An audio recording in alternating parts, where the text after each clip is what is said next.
The music of the Silver Moon Pack's solstice celebration was a deafening roar of joy, but for Ara, it was a wall of exclusion.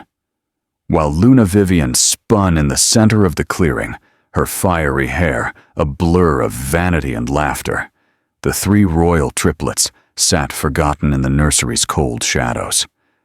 No one noticed the tendrils of wood smoke and decay creeping through the window. No one except the human girl they treated as a ghost. As Vivian basked in the Alpha's praise, Ara was already running, choosing the path of a protector over the safety of the fire. The scent of pine and wild roses clung to the night air, mingling with the acrid smoke from the massive bonfire that cast long, dancing shadows across the forest clearing. To anyone else, it was the smell of home and tradition. To Ara, it was the smell of another year spent on the periphery of a world that didn't want her.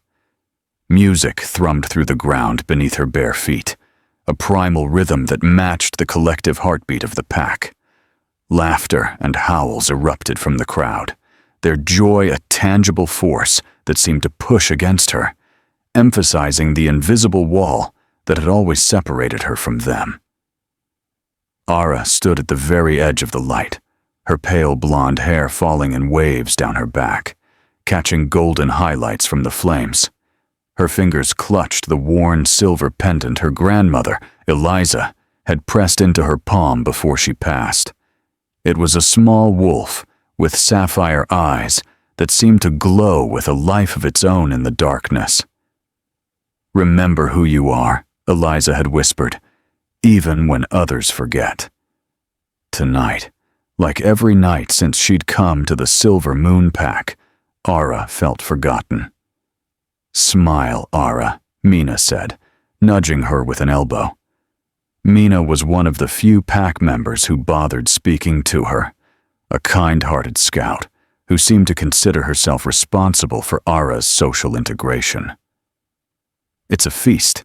You're supposed to look happy." Ara forced her lips upward, but the smile felt brittle. "I'm happy, Mina. I'm just observing."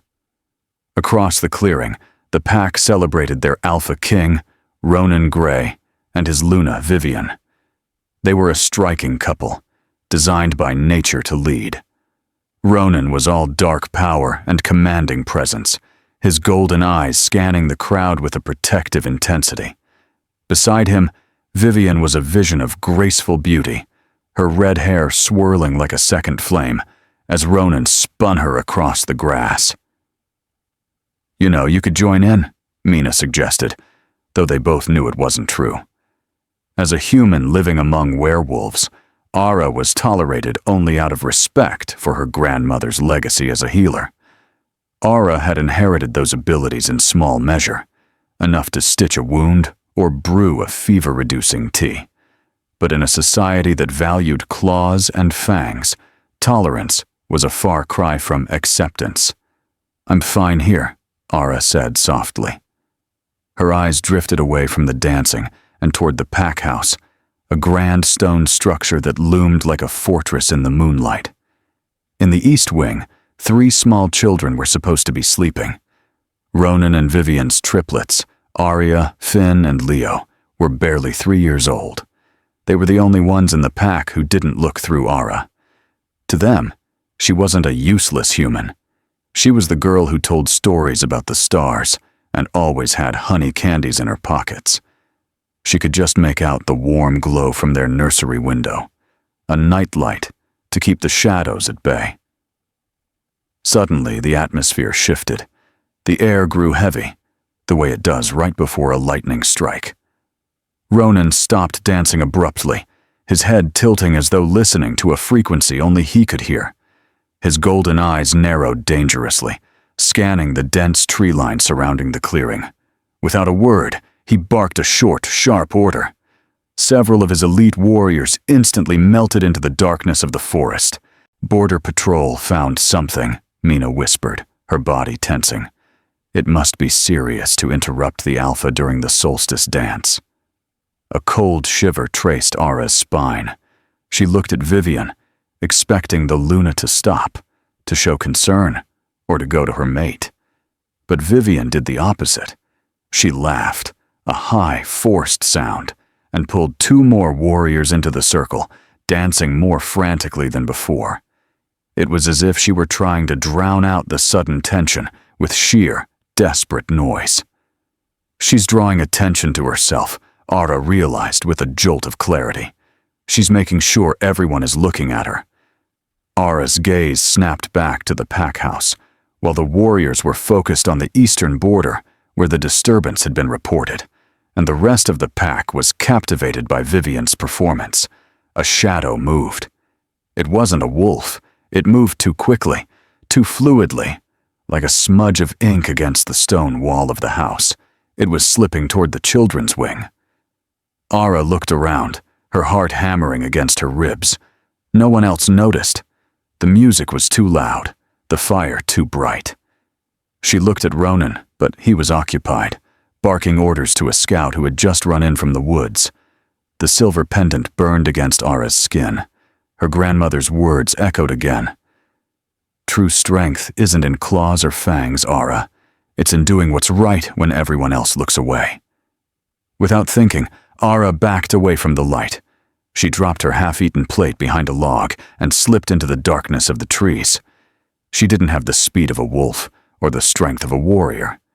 She was just a girl with a pouch of herbs and a desperate need to protect 3 innocent lives. She ran. The forest floor was cold beneath her feet, the branches catching at her hair, but she didn't slow down. As she reached the perimeter of the pack house, she saw it again. A shadow, taller than a man, moving with inhuman speed toward the open nursery window. It wasn't a werewolf. As she drew closer, the scent hit her, the smell of grave dirt and rotting leaves, something ancient, something that didn't belong to the natural world. Fear, cold and paralyzing, threatened to freeze the breath in her lungs. She was human. If she screamed, would they hear her over the music? If she ran for help, would she be too late? She reached into her pocket, her fingers closing around a small pouch of protection herbs, wolf's bane, rowan berries, and salt, bound with silver thread. It was a recipe Eliza had made her memorize, a shield against those who hunt in the spaces between. With trembling fingers, Ara withdrew a small silver blade, no longer than her finger. She sliced her palm, letting 3 drops of blood fall onto the herbs, and whispered the ancient words, "Blood of my blood, light in darkness, shield against shadow."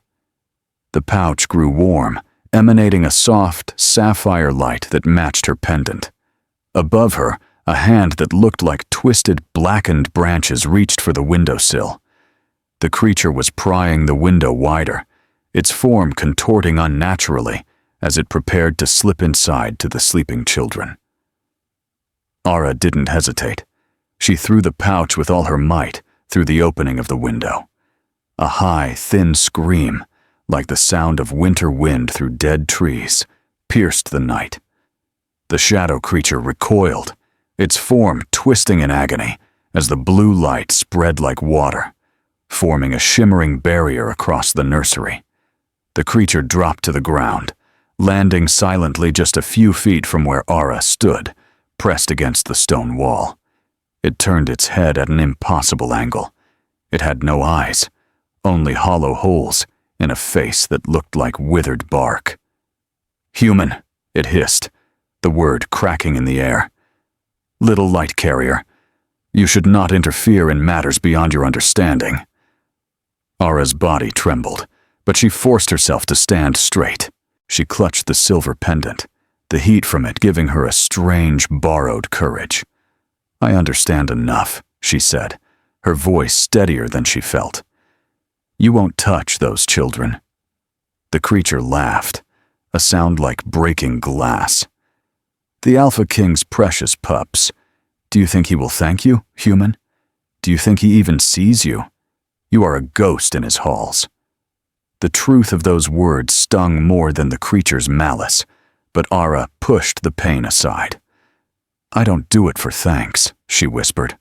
"I do it because they are innocent, and because I am the only one who can." The creature moved toward her, its body flowing like smoke, its branch-like fingers extending. "Then you will die in their place. A fair exchange." Ara backed away, knowing she couldn't outrun it. She had used her only protection spell on the children. She was defenseless.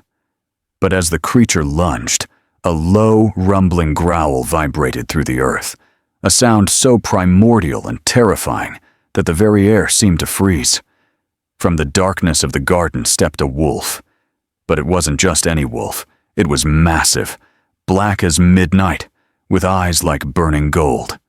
It was Ronan. And for the first time in his life, he wasn't looking at the feast, or the border, or his Luna. He was looking directly at Ara. The alpha's growl wasn't just a sound. It was a physical force that rattled the stones of the pack house and made the very shadows cower. Ronan's massive form lunged, a blur of midnight fur and lethal intent. He didn't attack like a beast. He moved with the precision of a king, defending his bloodline. The Shadow Walker hissed, its form flickering as it tried to dissolve back into the ether. But Ronan was an alpha of the Silver Moon, and his power was tethered to the land itself. He snapped at the creature's smoky limbs, his teeth wreathed in a faint golden aura that seemed to burn the darkness. "You dare?" Ronan's voice didn't come from his throat, but from the air around them, a telepathic roar fueled by a father's rage. "You dare enter my territory? Threaten my children?" The creature recoiled, its hollow eyes fixing on Ara for a fraction of a second, before darting toward the woods. "The bargain was made, Alpha King," the creature hissed, its voice like the grinding of bone. "A life for a life. If not the pups, then another must pay the price." "There was no bargain," Ronan roared, stalking forward. "Only a lie told by one who will pay with her own blood." Ara's mind reeled. A bargain? A lie? She watched as more wolves emerged from the darkness, Ronan's elite guard, led by a silver-furred warrior. They surrounded the clearing, their snarls a choral warning.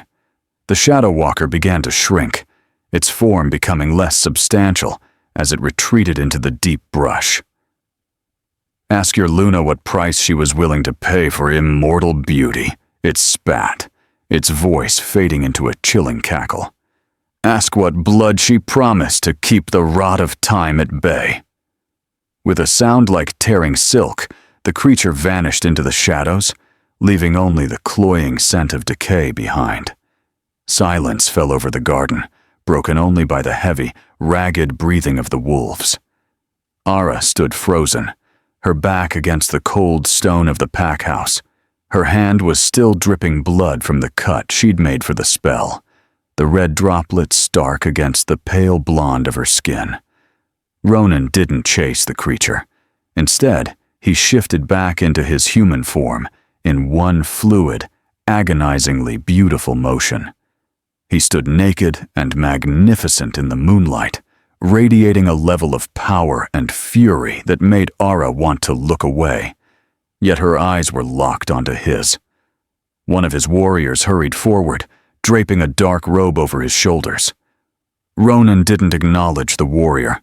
His golden eyes, still bright with the remnants of his wolf's energy, were fixed on Ara. He took 3 long strides toward her, his presence looming over her like a mountain. "What did you do?" he demanded. His voice was gravelly, raw with the adrenaline of the hunt. Ara's voice failed her for a moment. She gestured weakly toward the window above. The children. I saw it. I saw the shadow. I used a protection spell. For the children." Ronan's gaze snapped to the window. The sapphire light still shimmered faintly around the frame, a thin veil of blue magic that pulsed with the rhythm of Ara's own heart. Through the glass, the 3 children could be seen sleeping peacefully, shielded by a cocoon of starlight. They hadn't even stirred. Ronan reached out, his large hand pressing against the stone wall beside Ara's head. He looked at the sapphire barrier, then back at her. "Blood magic," he whispered. "Old magic. Human magic. My grandmother. She taught me," Ara managed to say, her heart thundering so loudly she was sure he could hear it. "You risked your life," Ronan said. It wasn't a question. His golden eyes searched hers, peeling back the layers of her anonymity. For 3 years, he had walked past her in the halls, seeing her only as a fragment of the background. Now, it was as if he were seeing her in high definition for the first time. "Anyone would have," she lied softly, her eyes dropping to his chest. "No," Ronan countered, his voice dropping to a rough, intimate register. "Most would have run. Most would have been blinded by the music and the fire. Even my own guards were led astray." Before Ara could respond, the sound of hurried footsteps and frantic voices approached from the direction of the clearing. "Ronan, my love!" Vivian appeared, her red hair disheveled, her silk dress torn at the hem, as if she had been running through the brush. She looked like a portrait of a panicked mother, her face pale, her eyes wide with manufactured terror. Behind her followed a trail of worried pack members and the council elders. "The children! Someone said there was a shadow at the house!" Vivian cried, throwing herself toward Ronan. She tried to bury her face in his chest, but Ronan didn't wrap his arms around her. He stayed rigid, his eyes never leaving Ara. "The children are safe," Ronan said, his voice devoid of the warmth a mate usually offered. Vivian pulled back, her eyes darting to the window and the fading blue light. Then, she looked at Ara. For a split second, the mask of the grieving mother slipped. A flash of pure, venomous hatred crossed Vivian's face, a look so sharp and dark that Ara felt as though she'd been struck. "You!" Vivian spat, her voice trembling with a different kind of rage. "What are you doing here, human?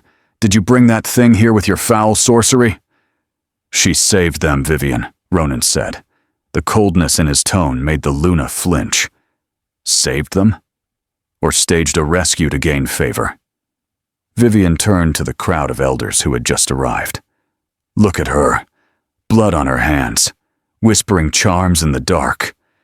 We all know the humans of her line deal in things they don't understand.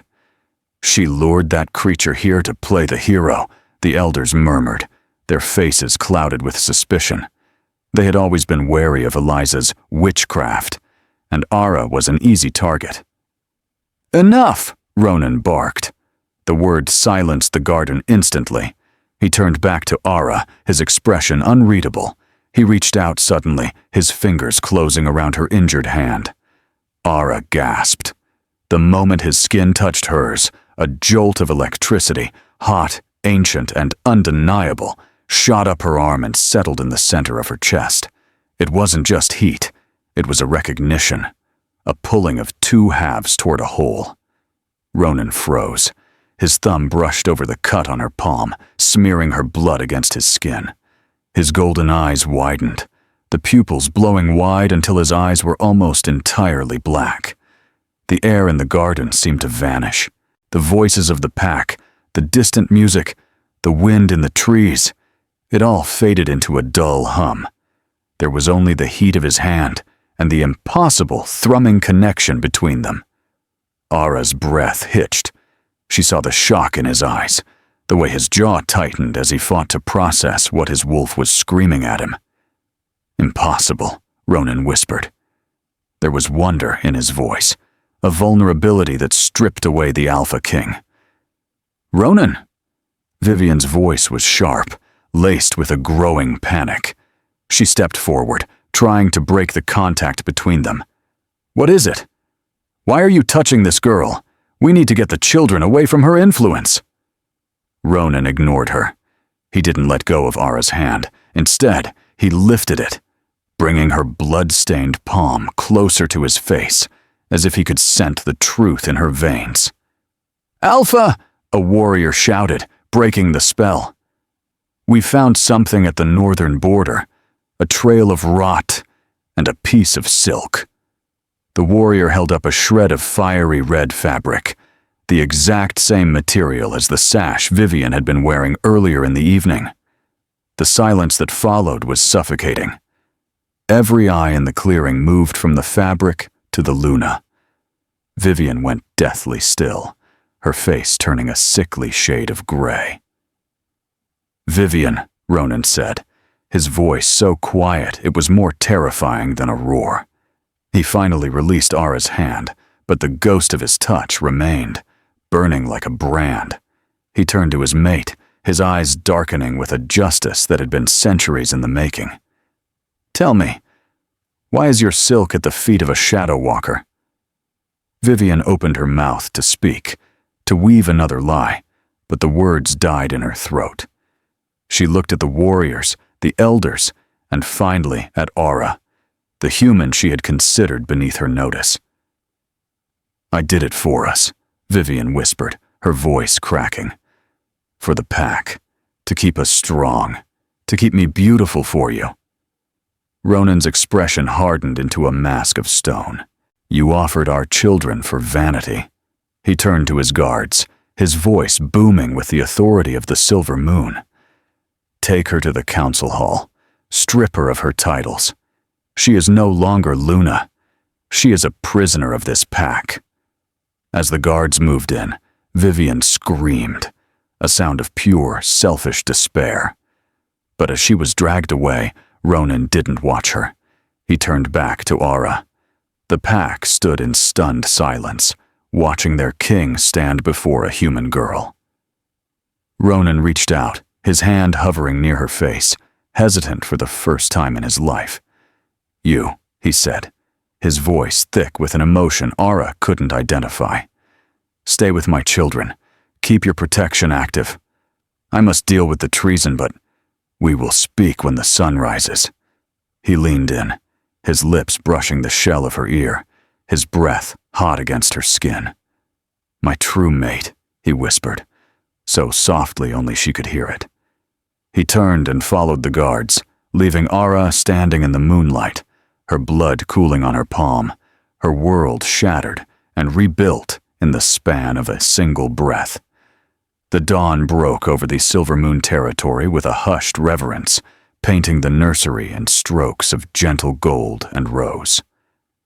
Ara hadn't slept.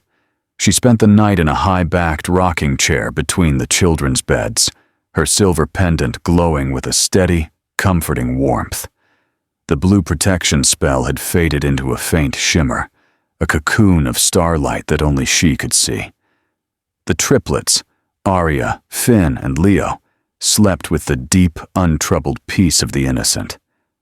Watching them, Ara felt a fierce, maternal ache she hadn't known she possessed. They were the children of the man who had called her his true mate. They were also the children of the woman who had tried to sell them for the price of a wrinkle-free face. A soft knock at the door startled her. It was Mina, her usually cheerful face drawn with exhaustion. "You're alive," Mina whispered, stepping inside and closing the door softly. "When no one could find you after the chaos, I feared the worst."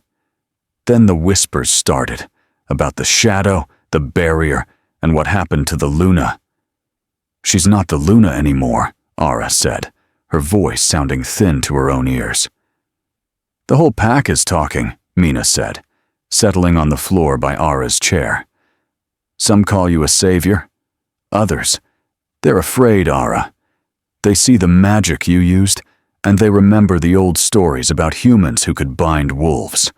They're making a mistake, looking at you with suspicion when you're the only reason those pups are breathing." Ara looked at her wounded palm, now neatly bandaged. "I don't care what they call me. I just want them to be safe." The door opened again, and this time, the air in the room seemed to vibrate. Ronan stepped in. He had traded his robe for a simple black t-shirt and jeans, but the regal authority of the Alpha King still clung to him like a second skin. Mina rose quickly, bowing her head. "Alpha, "Mina, take the children for breakfast," Ronan ordered, his golden gaze fixed solely on Ara. "I need to speak with her." The children stirred at the sound of his voice. Leo was the first to sit up, rubbing his eyes. "Ara stayed all night?" he asked, his voice full of wonder. "She did," Ronan rumbled, a rare, soft smile touching his lips as he kissed the top of Leo's head. "Go with Mina. There are cinnamon pancakes waiting." Once the room was empty, the silence became heavy, charged with the memory of his whispered words in the moonlight. Ronan moved closer, stopping just a few feet away. "The council has met," he said.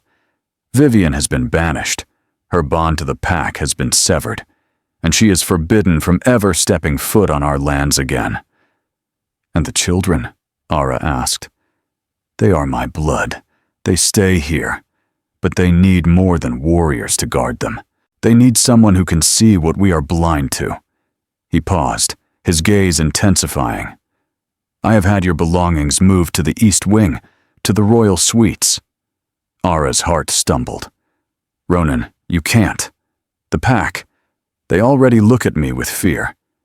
If I move into the royal wing, it will confirm every rumor. They won't accept a human as anything more than a servant." "They will accept my choice," Ronan said with absolute finality. "And you are not just a human. Last night, when I touched your blood, I felt the bond. It was ancient. It was the silver moon itself recognizing its other half. Don't deny you felt it too." Ara looked away, her fingers tangling in the silver pendant. "I felt something. But I am human, Ronan. You need a Luna who can run with you, who can fight beside you.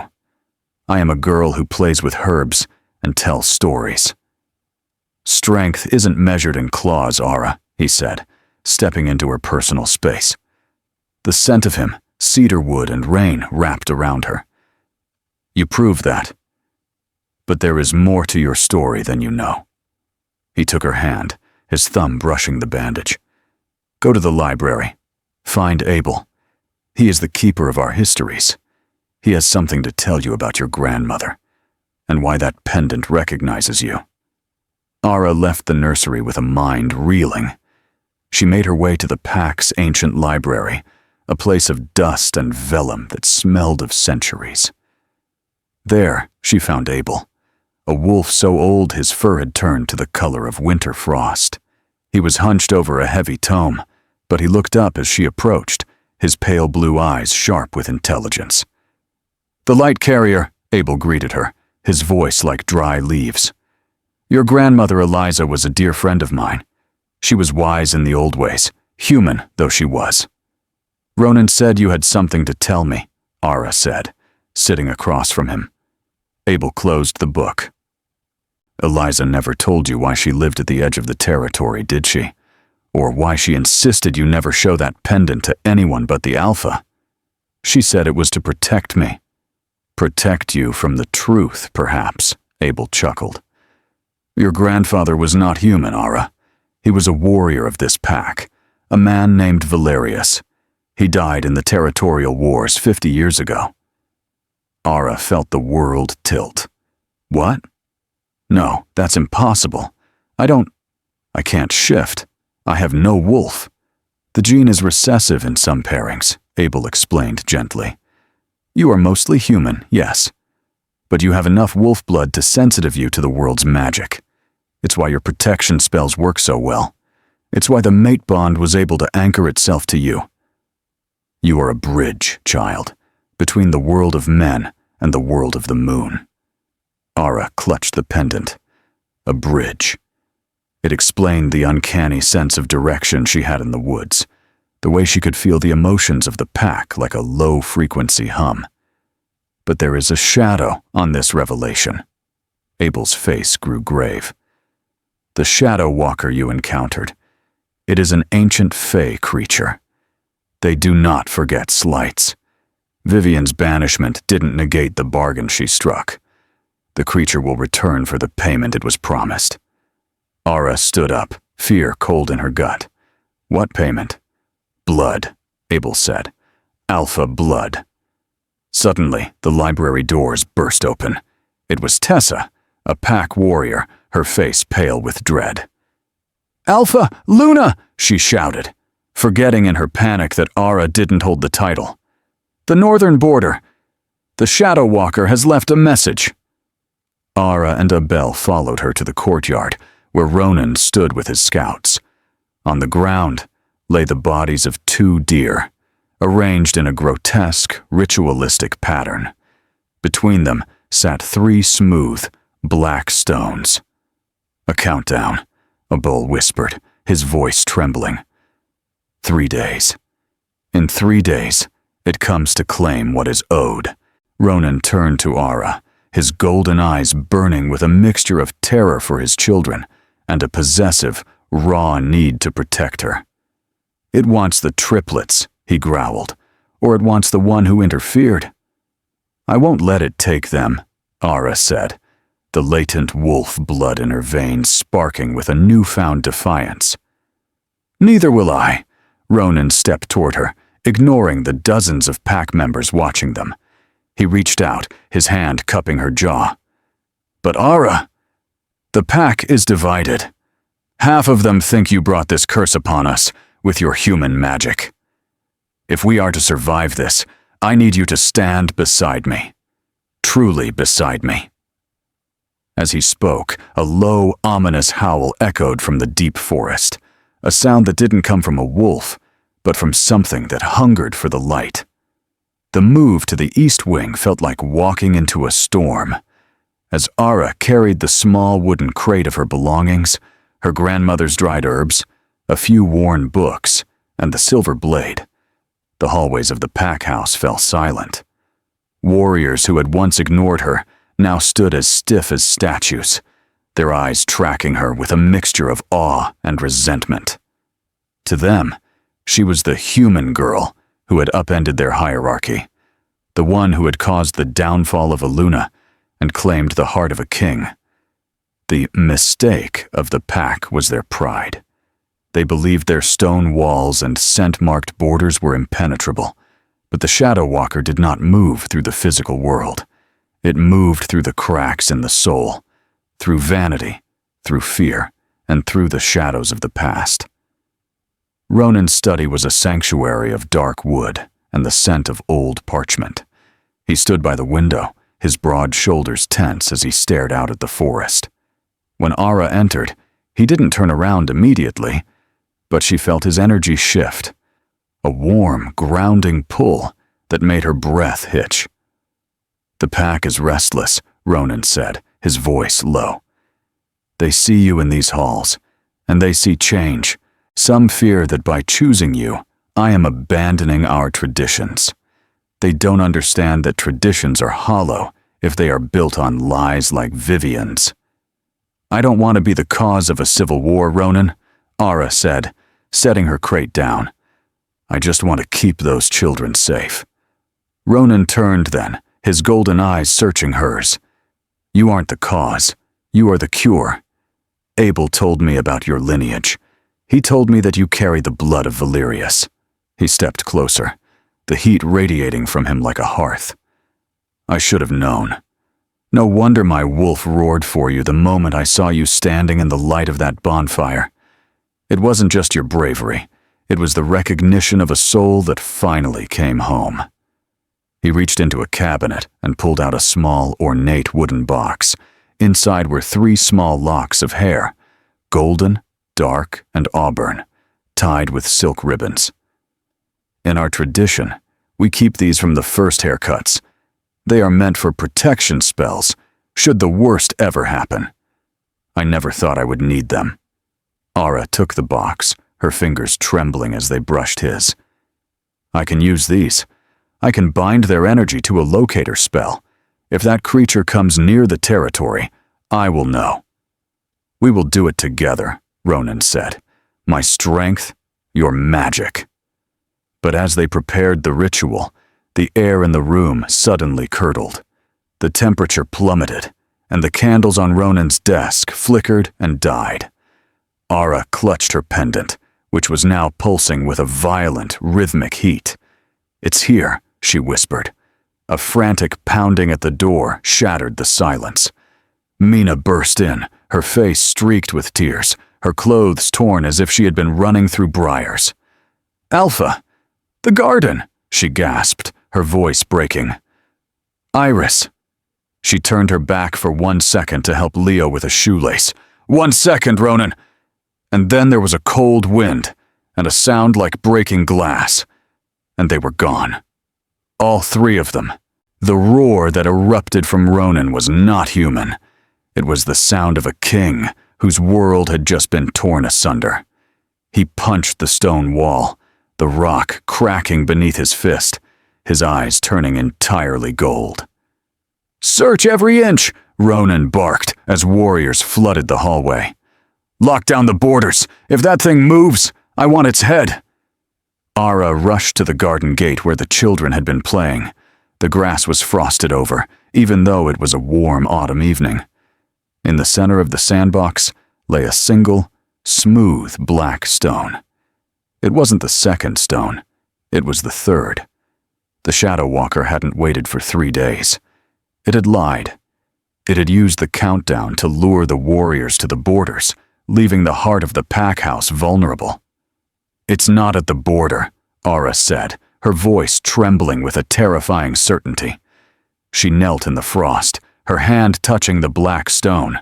A vision flashed before her eyes, a circle of jagged monoliths, ancient and forgotten, deep in the northern wilds. "It's at the stone circle, the gateway." Ronan appeared beside her, his face a mask of controlled fury. "The stone circle is ancient ground. It's a thin place, a doorway to the Fey realm. If it takes them through that gate, they are lost to us forever." "We can find them," Ara said, standing up. She held the locks of hair tightly in her palm. "But we have to go now. And Ronan, it won't be a battle of claws. It's going to be a battle of wills." "I don't care what it is," Ronan growled, his body already beginning to ripple as his wolf pushed to the surface. "I will tear the stars from the sky to get them back." He shifted in a blur of fur and bone, the massive black wolf appearing where the man had stood. He lowered his head, nudging Ara's hand, a silent command to mount. Ara climbed onto his back, her fingers sinking into his thick, midnight fur. They tore through the forest, a streak of black lightning under the pale moon. Ara felt the raw power of the Alpha beneath her, but she also felt his fear, a cold, jagged shard in his heart. As they neared the northern wilds, the forest began to change.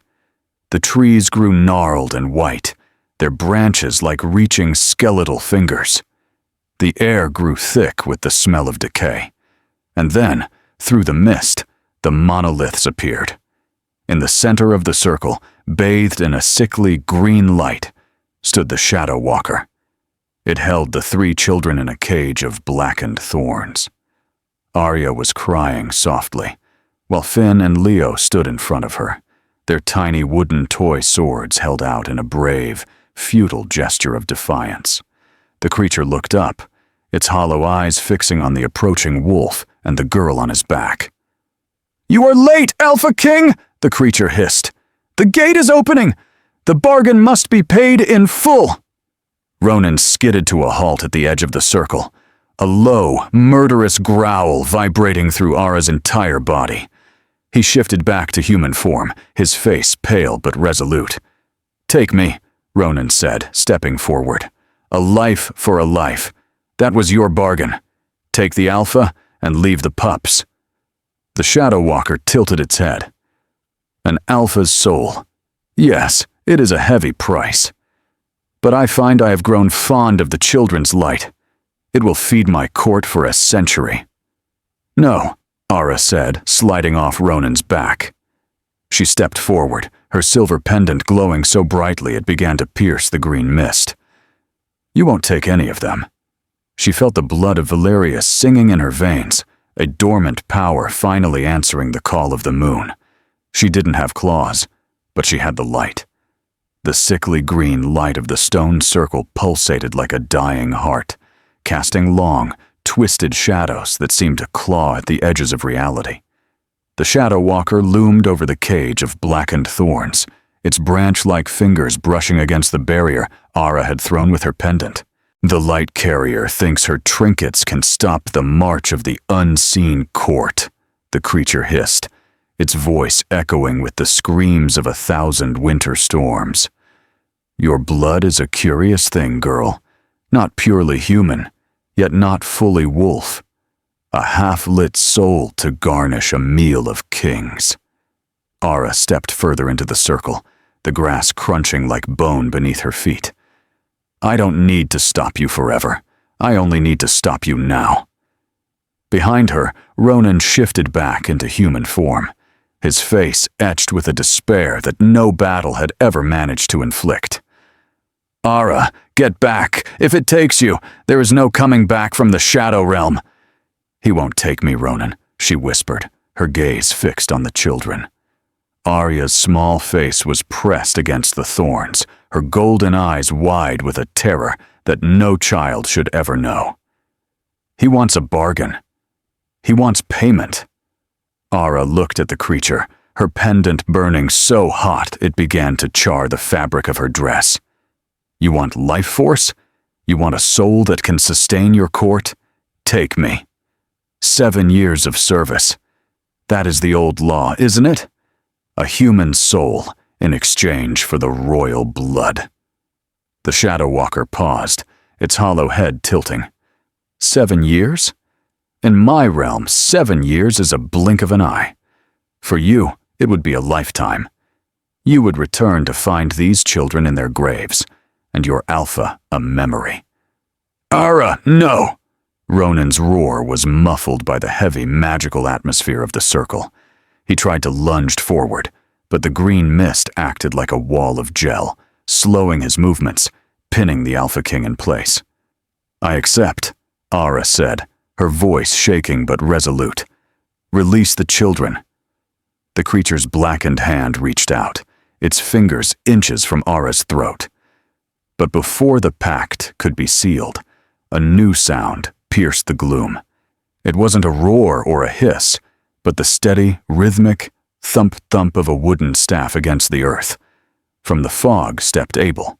The pack's eldest member looked frail, his silver hair a mess, his breath coming in shallow gasps.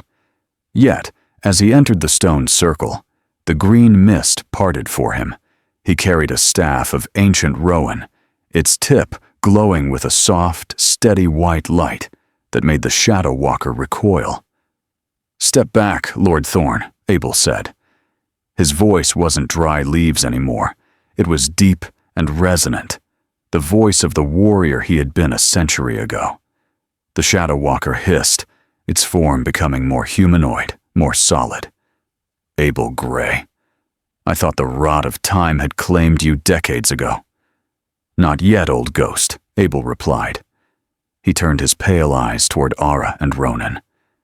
The truth revealed is not just about who Ara is. It is about who you are, Thorn. You are not a god. You are a debt collector. And like all debt collectors, you can be paid in a currency other than the one you demand. Abel turned back to the creature. The bargain Vivian struck was illegitimate. A mother cannot trade what she has already forfeited through betrayal. But a willing sacrifice, that is a different matter. The moment of tension hung in the air like a guillotine blade. The children whimpered in their cage. The Shadow Walker hovered over Ara, and Ronan strained against the magical tether holding him back. Speak your terms, old wolf, Thorn hissed. Abel leaned heavily on his staff, but his eyes were fixed on the future. I am nearly 200 years old. My blood carries the magic of 20 alphas.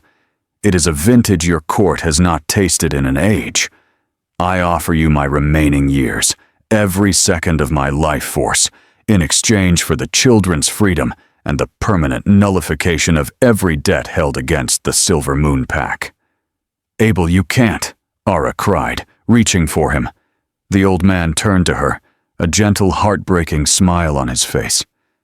"Dear child, I have lived long enough to see the moon rise and fall 10,000 times. I have seen the pack suffer under vanity and thrive under strength. You are the light Eliza promised would return to us. You are the Luna this pack needs to bridge the gap between our world and the next." He looked at Ronan. "Protect her, my king. She is the heart you didn't know you were missing." The Shadow Walker circled Abel, its hollow eyes gleaming with a terrible greed. "A life freely given. The soul of an elder warrior. Yes, it is a superior vintage." "Do we have a pact?" Abel asked, his voice steady. The creature waved its hand. The cage of thorns dissolved instantly. The three children tumbled onto the grass, sobbing as they scrambled toward Ronan, who had finally been released from the mist. He gathered them into his massive arms, his body shaking with a relief so profound, it looked like pain. But Ara didn't move. She watched Abul. "It is done," the creature said, its hand closing around Abul's shoulder. Abel didn't flinch. He looked at Ara one last time. "Remember who you are, little wolf, even when the world forgets." The green light intensified, becoming a blinding, roaring vortex. For one brief second, Ara didn't see an old man. She saw a massive silver wolf standing tall and proud, howling into the abyss. Then, with a sound like a candle being snuffed out, the light, the mist, and the creature vanished. Abel's staff clattered to the ground, rolling toward Ara's feet. He was gone. The clearing was silent, the northern wild suddenly just a forest again, cold and empty under the indifferent moon. Ronan stood up, holding the children close to his chest, his eyes wet. He looked at the spot where Abel had stood, then at Ara, who was clutching the Rowan staff as if it were the only thing keeping her upright. The victory was hollow.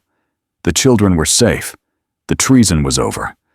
But the cost was a piece of the pack's soul. Ara fell to her knees, the weight of the night finally crushing her.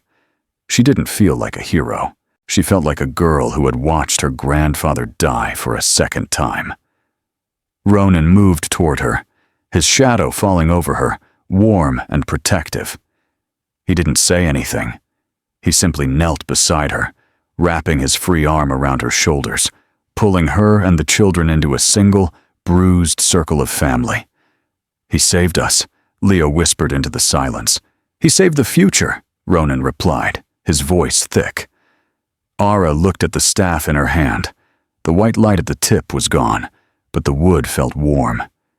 She knew, with a bone-deep certainty, that the story wouldn't end in this clearing. The sacrifice had cleared the path, but the walk was just beginning. 3 months had passed since the night the northern wilds claimed the life of an elder to save the lives of the innocent. In the world of the silver moon, 3 months was the blink of an eye, yet for Ara, it felt like an entire lifetime had been lived in the spaces between heartbeats. The pack house was no longer a place of cold stone and whispers. It had become a hive of activity, draped in the rich, heavy colors of autumn. Garlands of marigolds and dried wheat hung from the rafters, and the smell of pine was now joined by the comforting scent of cinnamon and honey mead. Ara stood on the grand balcony of the east wing, her pale blonde hair pinned back with a silver comb that had once belonged to Ronan's mother. Below, in the courtyard, the preparations for the Great Autumn Feast were reaching their peak. She watched as warriors and scouts moved in harmony, setting up long trestle tables and hanging lanterns that would soon mimic the stars. She wasn't standing in the shadows anymore. She was directing the flow of the pack's life. "The Stone River Pack has just crossed the border," Mina called out, stepping onto the balcony. She looked different now, sharper, more confident in her role as the Luna's primary aide. "Alpha Victor and his Luna are expected by sunset. Are we ready?" Ara took a steadying breath. "We are. But Victor is traditional, Mina, He won't be looking for a host. He'll be looking for a weakness." "Let him look," Mina said with a mischievous glint in her eyes. "He'll find a woman who stood where warriors fled." The title of Luna still felt like a garment that was slightly too large for Ara's frame, but she no longer tripped over its hem. The pack's initial suspicion had begun to thaw, replaced by a cautious, growing reverence. They had seen their king weep for a human. They had seen their children return from the brink of a shadow world because of her magic. But tonight was the ultimate test. It was the first gathering of the 4 great neighboring packs since Vivian's banishment. A tug on her dress pulled Ara from her thoughts. Arya stood there, her golden eyes, so much like Ronan's, wide with excitement. She was dressed in a small tunic of silver silk, her dark hair braided with tiny white flowers. "Are the other wolves coming now?" she asked, her voice a small bell in the autumn air. "They are, little one," Ara said, lifting the girl onto her hip. "And you have to be on your best behavior. No chasing the Stone River pups into the mud." Arya giggled, burying her face in Ara's neck. "I'll be good. I'm the Luna's girl." The Luna's girl. The word sent a warmth through Ara that eclipsed the chill of the coming winter. Ronan joined them a moment later, his presence a sudden grounding heat at Ara's back. He wrapped his arms around both of them, his chin resting on Ara's shoulder. He smelled of wood smoke and the deep, wild forest. "The council is gathered," he murmured into her ear, his voice a low vibration that made her skin tingle. "They are waiting for their Luna to lead the welcome." "I'm still just Ara, Ronan," she whispered back. "To me, you are everything," he said, turning her in his arms. His golden eyes were soft, stripped of the alpha's hardness. Abel saw it. The children saw it. It's time you saw it too. The feast was a grand, boisterous affair. Over 100 werewolves filled the hall, the air thick with the sounds of laughter, the clinking of heavy mugs, and the primal energy of the shift ready. Ara sat at the high table beside Ronan, the triplets seated between them like jewels in a crown. Across from them sat Alpha Victor of Stone River, a man built like an oak tree with a temperament to match. Beside him was his mate, Elena, whose sharp eyes hadn't left Ara since the meal began. "A human Luna," Victor said, his voice echoing during a lull in the music. It wasn't an insult, but a challenge. "The rumors traveled fast, Gray. They say she has the blood of the old healers, but no wolf of her own." Ronan's hand tightened over Ara's beneath the table. "She has the heart of this pack, Victor. That is worth more than any claw." "Hearts are soft," Victor countered, leaning forward. The Shadow Walker was a fluke of nature. But what happens when the borders are pressed by those who don't fear human spells? Ara felt the familiar prickle of exclusion, the old urge to retreat into the shadows. But then she felt the weight of the Rowan staff, Abel's staff, leaning against her chair. She thought of the silver wolf she had seen in the vortex, the pride in the old man's eyes.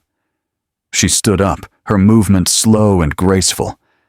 The hall fell into a sudden, expectant silence. "Alpha Victor," Ara said, her voice clear and carrying to every corner of the room. "You speak of soft hearts. But it was not a claw that held the gate against the shadow realm. It was not a fang that recognized the treason within our own walls."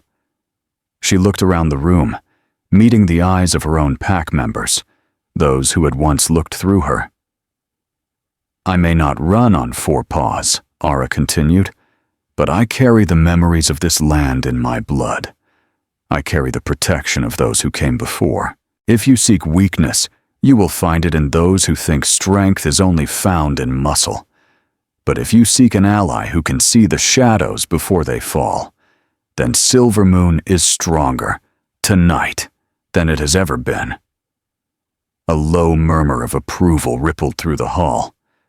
Victor studied her for a long moment. Then slowly, he raised his flagon. To the Luna who sees the shadows, he acknowledged. The tension broke, and the music swelled again. But as the night wore on and the moon reached its zenith, the atmosphere shifted from celebration to ritual. It was time for the renewal of the ancient pact, a blood oath between the packs. One by one, the Alphas and their Lunas stepped to the center of the hall, where a circle of salt and rowan branches had been laid. They each offered a drop of blood to the earth, a binding of their people. When it was Ara and Ronan's turn, the hall grew hushed. Ara stepped into the circle, the silver blade in her hand.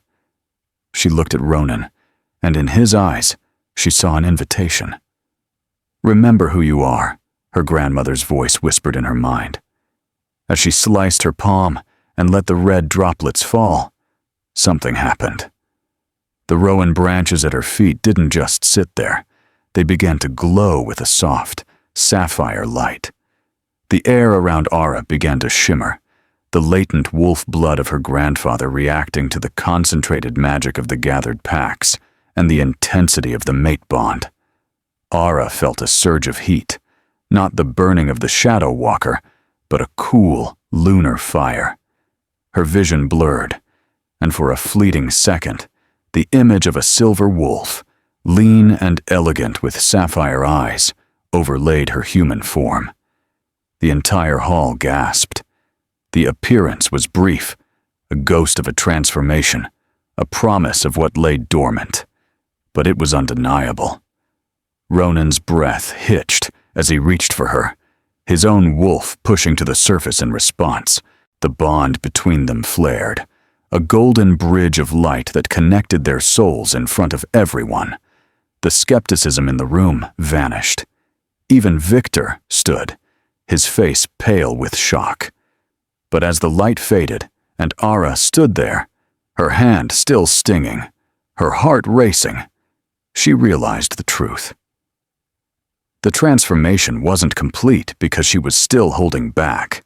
She was still afraid of the wolf within, afraid of losing the human girl who had survived through kindness. Ronan leaned in, his forehead resting against hers. "You saw it," he whispered. "They all saw it." "I'm not ready, Ronan," she breathed, her legs shaking. "It's too much." "You don't have to be ready tonight," he said, his hand steadying her. "The moon is patient." As they stepped out of the circle, the celebration resumed with a new, frantic energy. But Ara felt a sudden, sharp prickle at the back of her neck. She turned toward the open doors of the hall, looking out into the dark forest. The shadow walker was gone, but the forest was never truly empty. In the distance, beneath the boughs of the ancient trees, she saw a pair of eyes, not hollow like the creatures, but silver, cold, watching. The appearance of her power had drawn more than just the respect of the packs. It had sent a ripple through the unseen world, a signal that a new light had been struck in the darkness. Ara clutched her pendant, the metal cool against her skin. The healing had begun. The reconciliation with her heritage was underway. But she knew with a heavy certainty. The peace was a fragile thing, and the woods were listening. The first snow of the year didn't fall with a roar. It arrived in the middle of a Tuesday night, silent and persistent, dusting the silver moon territory in a pristine, shimmering white.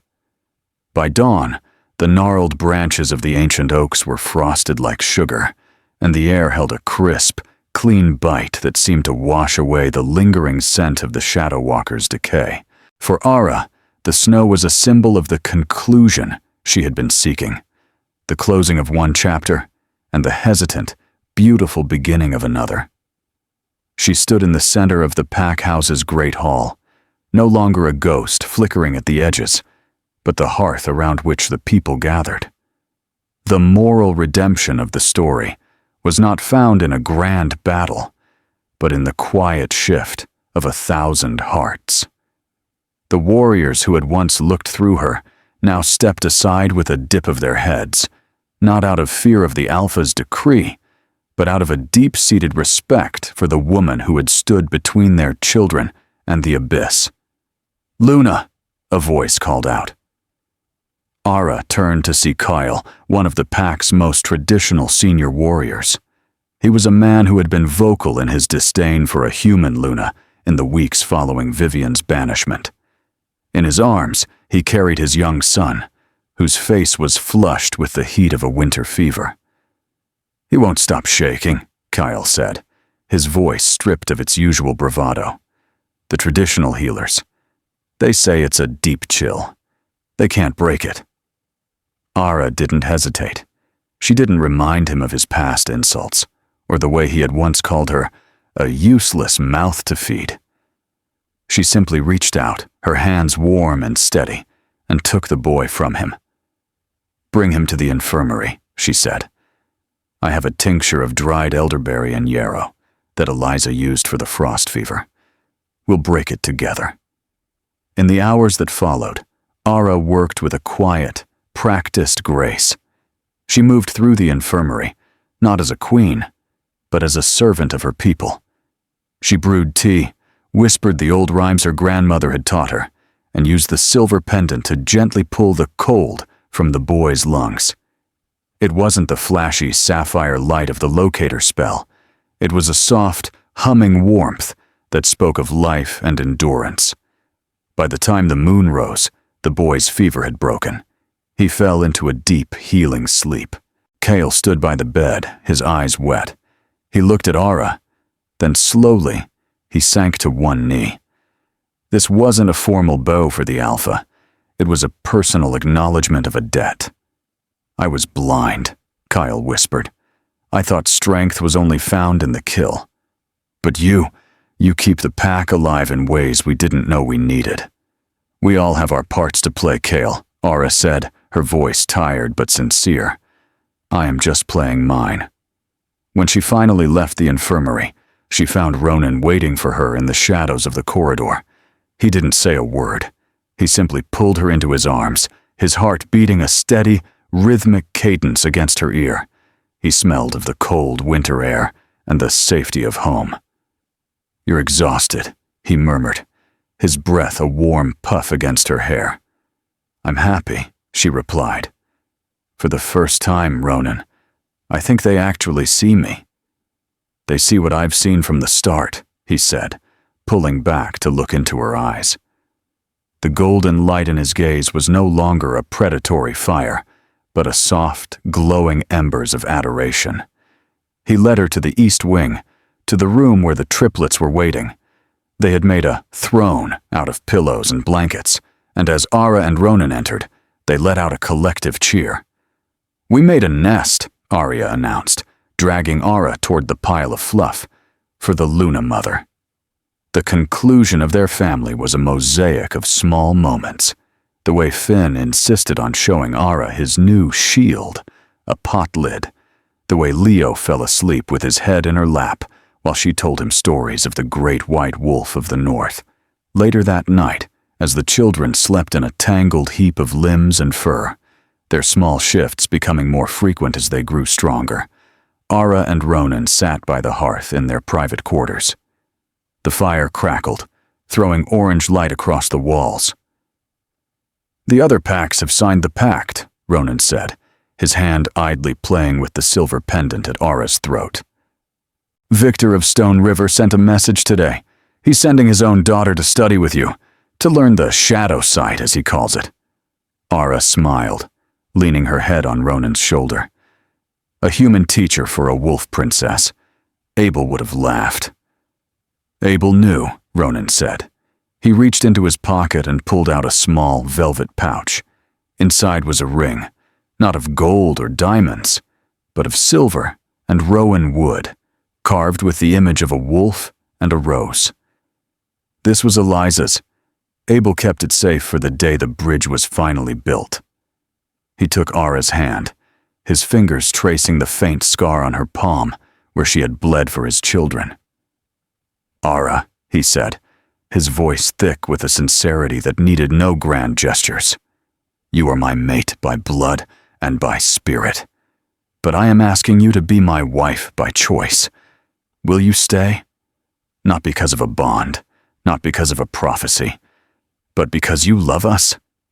The room felt very still. The truth revealed was no longer about her ancestry, but about the choice she was making in the present. "I stayed for the children when the fire was bright," Ara whispered. "I stayed for the pack when the shadows were long. But I stay for you, Ronan, because without you, the moon is just a cold light in the sky." As he slipped the ring onto her finger, the silver pendant pulsed one final time, a warm, satisfied thrum that felt like a goodbye from Eliza and Abel. The magic didn't flare, it didn't scream. It simply settled into her bones, a quiet, permanent part of her. The reconciliation was complete. The outcast was the center. The ghost was the soul. Ronan stood and offered her his hand. "Come. The pack is gathering for the midnight run. They are waiting for their Luna." "I still can't shift, Ronan," she reminded him, though the fear was gone.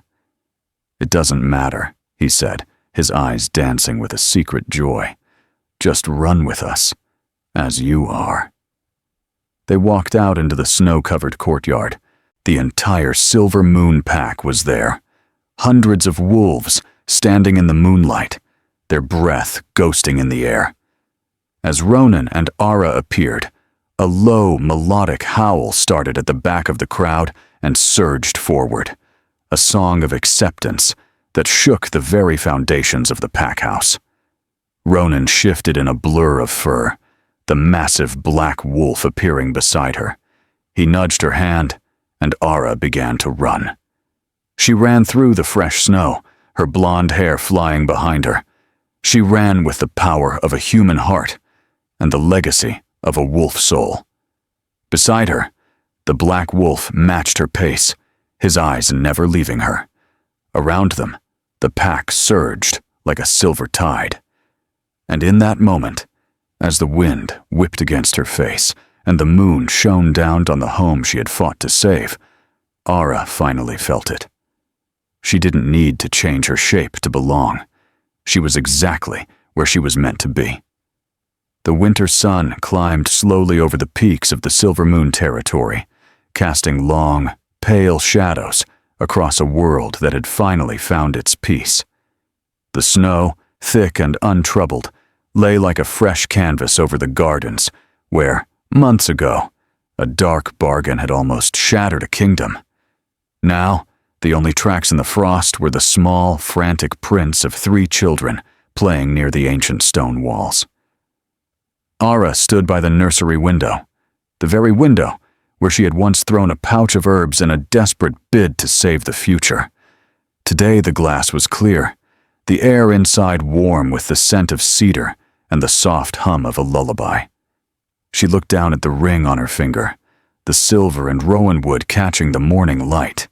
It was no longer a symbol of a burden, but a testament to a choice. Ronan stood beside her, his hand resting on the small of her back. He had spent the morning training the young scouts, but his focus was here, in this quiet room, with the woman who had redefined what it meant to be a queen. "They're getting faster," Ronan remarked, watching Finn and Leo tumble into a snowbank, while Arya tried to conjure a tiny spark of light from a pile of frozen leaves. Abel would have been proud of their spirit, and of their teacher. Ara leaned into his side, feeling the steady, grounding thrum of his heart. They don't need a teacher as much as they need to know they're safe. The strength we gave them, it wasn't just magic, Ronan. It was the knowledge that someone would always come for them. The conclusion of their journey wasn't marked by a crown or a throne, but by the reconciliation of 2 worlds. The pack no longer saw Ara as a human intruder or a lucky savior. They saw her as the soul of their home. In the library, a new wing had been dedicated to Eliza and Abel, where human lore and wolf history sat side by side, a bridge of parchment and ink for future generations. Ronan turned Ara to face him, his golden eyes reflecting the soft winter sky. Tonight is the first full moon of the deep winter. The pack is asking for a blessing, not from the Alpha, but from the Luna, who carries the light. I'll be there, Ara promised. She looked out once more at the children.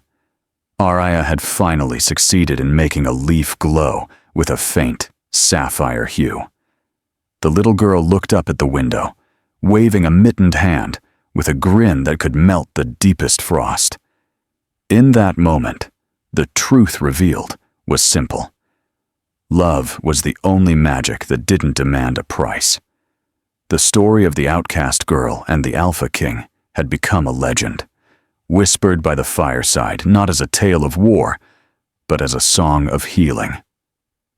The shadows had retreated, the bargains were settled, and for the first time in centuries, the silver moon didn't just shine. It glowed with the warmth of 1,000 hearts, beating as one. As the sun reached its zenith, Ara and Ronan walked out together into the snow, their footsteps side by side, disappearing into a future that was, for the first time, entirely their own. Thank you for joining me for this cinematic journey through the Silver Moon Pack. If Ara's courage and Ronan's devotion moved you, please take a moment to like this video and share it with those who believe that true strength comes from the heart, not the claws. Your support allows me to keep bringing these stories of love, redemption, and magic to life. Don't forget to subscribe to Rose's Romance Library and hit the notification bell so you never miss a new chapter in our world of wonders. Until the next moon rises, stay hopeful and keep seeking the light.